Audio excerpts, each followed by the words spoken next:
All right. Hi, I'm Suleman Bhana. I'm a practicing clinical rheumatologist from New York, and we're here at ACR 18 in Chicago. I just finished giving my talk on technology tools for rheumatologists. This was version 4 of the talk. So what I thought we can do is discuss some of those tools which we have here, and I have some of my colleagues with me to help in that discussion. So part of the inception of this talk was a need for us to involve personal technology that advances very quickly into our rheumatology practice where technology is a little bit slower to adapt. And how can we take things which traditionally are very expensive to take into a rheumatology practice in ways that are much more cost effective but still give us the results that we need. So a lot of these things are add-ons to smartphones or tablets, electronics that you can use within a rheumatology practice. So one of the things that we have been using are devices that we clip on. So one example is this particular device, which is called a thermal imaging camera. This is from a company called FLIR, which makes thermal imaging, and it allows us to look at heat maps of patients' skin and joints for purposes of inflammatory arthritis or vasculopathy. And in terms of using it, it's pretty simple. You just have to activate the little attached device here, and it gives you a thermal imaging scan of that area, though. So I know, John, we were speaking about thermal imaging. Do you think you could have a use of this in your office?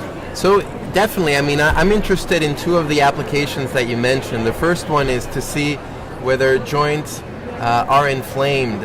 As you know, sometimes one of the challenges that we have in clinical practice is that sometimes for patients, either because of their body habitus or other issues, it's sometimes challenging to tell whether a joint is actually swollen or not, or if there is synovitis or not.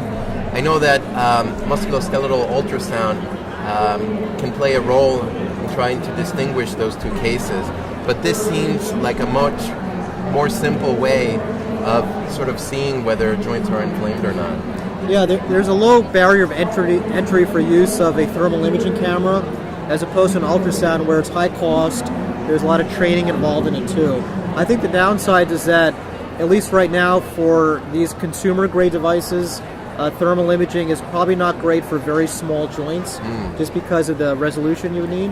But I think for a medium to large joint, it's something you can be fairly confident that you can look for an inflammatory joint and have pretty good reliability compared to an ultrasound. Great. Yeah. And then I think the other application that you mentioned is for patients that have vasculopathy, such as Raynaud's phenomenon. Do you think that you would use it to diagnose patients or to monitor treatment? Or yeah, you could probably use it for both. I mean, Raynaud's is more of a clinical diagnosis if you're having the bi- or triphasic color changes. But in terms of the severity of it and then monitoring progress, I think that's where the thermal imaging comes in. So ideally capturing images prior to interventions, whether it's pharmaceutical, non-pharmaceutical. The patient comes back now on an intervention, and can you reliably track them over time by using a image capture equipment that you could then import the image into a chart. Yeah. And that way you can always go back and look. It's like, well, let's look at their thermal scan from 3 months ago when it was winter versus now it's spring. Is it any different though? So it may have applications for that too. Yeah, I mean, I'd love. Is it? How much does it cost? Is it something that many of us can purchase and on our own?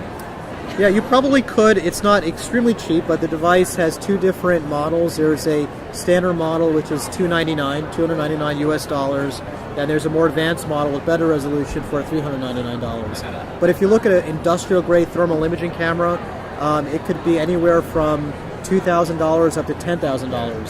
So you have to look at it in kind of relative means. I mean, I imagine at least using it clinically, just trying it on a few patients, and maybe patients that you're going to send for that ultrasound anyways because you're unsure what's going on, maybe sort of seeing whether the images that you get in your clinic would match whatever they find in ultrasound. And I think that would be a interesting, at least a test case where I think I would definitely use cameras such as this. Yeah, I think that's what I've been trying to do now that I have incorporated ultrasound into our practice, is try to see, is there some ability to correlate thermal imaging with ultrasound. In some cases there is, some cases there isn't. And Paul, you've seen some vasculitis patients also, large vessel vasculitis. Do you think you could use thermal imaging for prognostic monitoring of large vessel vasculitis? Right. I mean, you had described a case of Takayasu's disease affecting someone's hand in your presentation, showing improvement in the temperature of their extremity with treatment. That'd be a great thing to monitor some of these patients. Patients can have damage, mononeuritis multiplex, or similar problems that might be neuropathic type pain. And if they come back to you having problems with pain, and your exam is a little bit, equivocal, something like this could totally make the difference in defining their therapy. Yeah. So I think it's a matter of using it, trying it. The challenges are right now it's not reimbursed by insurances, so that this is really something you would use on your own ability. But if it takes more time to do a thermal imaging and then assessment, you can bill on time if you need to. But hopefully with alternative payment models, these extra technologies can get wrapped up into that as well. So moving along, we have some other devices that we use. So this device here is called an AlloClip. AlloClip is a company that makes lenses that you attach onto a smartphone, or in this case, an iPod Touch. And what it allows you to do is enhance the camera to allow better digital photography. This particular camera lens is called a macro lens, where it gives you 21 times magnification, and it can have applications within rheumatology, particularly for nail fold capillaroscopy. So if you're evaluating for somebody with Raynaud's disease and they have symptoms of systemic conditions, you may be able to use this. So Paul, you were playing with this for a little bit. Yeah. Do you think this is something you'd probably use, or what kind of aspects would you use this for? Right. So this is this is extremely useful. Put right up to someone's nail fold capillaries. I can actually snap a picture, take a look at it, show it to the patient, and if they have nail fold dilations or drop out of their capillaries, that really suggests to me that there's a secondary process such as scleroderma, myositis. So I have to worry a lot more about that patient.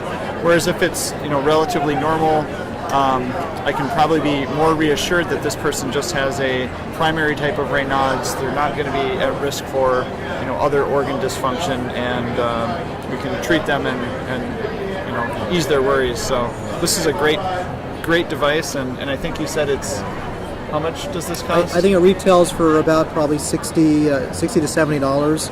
So if you compare that to a DermLite imaging system, that's over $1,000, and you can get as good resolution, probably more because you're using your digital zoom as well too. I think one of the things that two things that this does not have. So I have one of the cheap dermatoscopes. I think that my dermatoscope has a polarizing lens that sort of allows to prevent some of the bounce of the light that goes in there, so the images look a little bit better. And then the other thing is the light. So you mentioned that this device blocks your flash, yes, and it blocks the light, and the only way that you get light in is through the sides, through the cone. So the DermLite is nice because the light is directly from sort of from around the lens. So I think, have you had any issues with lighting? So far not. I mean, granted, within my examination rooms, it's pretty bright fluorescent lighting that's in there. So, and the walls are all painted white in our exam rooms. So, I mean, there's been enough ambient light to do that. But I can imagine if you're maybe on an inpatient setting where it's like kind of a darker room and you don't have necessarily an external light source, this may be an issue. You can't really look at what you need to. And the separate issue is immersion oil. Is that I haven't really tried using this with immersion oil to see can you get the same resolution, which you can do by using a DermLite. Yeah. Granted, the price difference is an order of magnitude different. Yeah, that's great. I mean, if you have unlimited funds, you can get whatever you want. But like I said, we're rheumatologists. We have to be mindful about cost and quality. Right. And the newer iPhones, such as the iPhone XS, has such really, really good pickup for low light. For low light aperture. So that's a good point. It might not even be an issue. Yeah, because their image sensor is much more robust than it used to be. That's a good point, though. Moving on to imaging as well. This is hard to appreciate, but this is what's called the Goski Universal Microscope lens attachment. So this is meant for using on a microscope to capture still images or video. The way it works is this part of the device you put on the microscope objective, and this is where your smartphone kind of fits into. So for example, if this is your smartphone, it would basically clip in this way, and you would point your camera right over the microscope objective, and it all locks into place pretty solidly. So you can use that to capture synovial microscopy, or if you are doing some dermatology biopsies, you want to look at the light microscopy, you can do that, and you don't need a very cumbersome setup. So typically image capture equipment can be over $1,000 or more, and you can get it all from about a $30 device. Yeah. So not too bad. I think this is great. I mean, 2 weeks ago I was with my fellows. We were trying to look for crystals under the microscope, and one of the fellows had issues in using the microscope to focus, and even though one of the other fellows was able to see the images, she was not able to see them. So having a device like this that all three of us could sort of appreciate at the same time would have been very, very valuable in that setting. Sure. I think we're all old enough to remember the teaching microscopes that had multiple objectives, though. So that's the way we used to do it, to share images. I think we still do that. We still do it, right? Yeah. Yeah. So I mean, do you do any microscopy often on your own? We do a little bit in our clinic. Yeah. But for those of us that might not do it as much, you said we can get on FaceTime or text someone an image and get a second or third opinion with this. So yeah, it's true. Easier to collaborate. That's a great point. So let's say, John, you have a microscopy you're looking at. You're not 100% sure. You can take a still image. You can launch Skype or FaceTime. You can call up Paul if you want. Be like, hey, could you take a look at this for me? And it's all being done through the power of your phone with this very simple device. Yeah. So it's pretty neat and not too expensive, easily obtainable. Also, while we're on kind of smartphone and tablet devices, so we were looking at kind of a range of applications from a company called 3D for Medical, which is based in Ireland.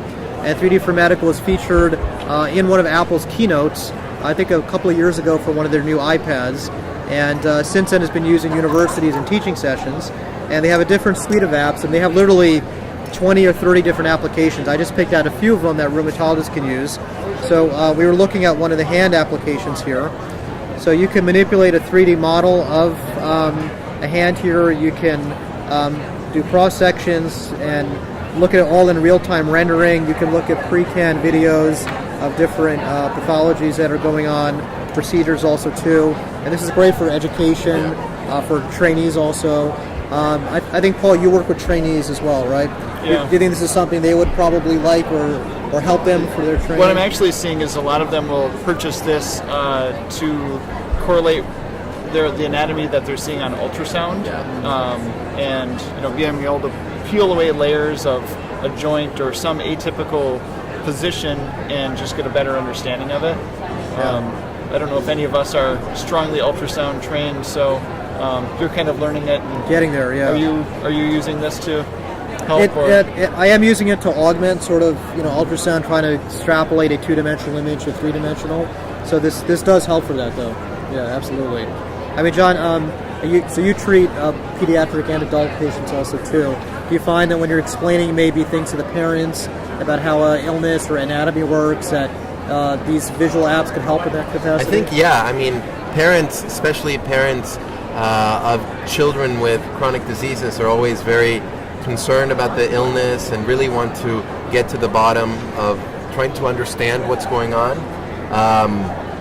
So this would be very helpful to sort of explain to them exactly, about speaking with a parent of a child with JIA, sort of having them understand what JIA is all about and how we use medicines to affect the inflammatory pathways. Mm-hmm. So I think this would be very helpful.